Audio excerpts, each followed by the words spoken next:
C16 520 km elektr komfort plus dopopsi 29800. Ko'rayotganingizda C16 komfort pozitsiyasi, ya'ni arzonchiroq varianti.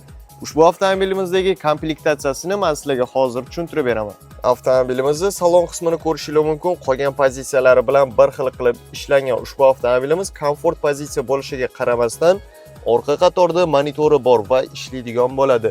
Undan tashqari ushbu avtomobilimizda 4 ta sideniya abdufabograf bo'lmaydi, faqatgina sideniyalarni boshqarsak bo'ladi.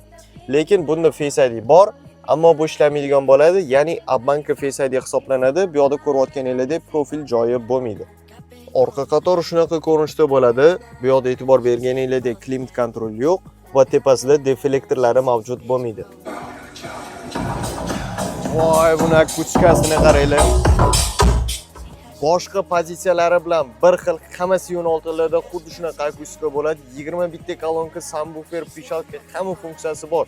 2 gimbotdan funksiyalarni o'zgartirsanglar ham bo'ladi, qaranglar.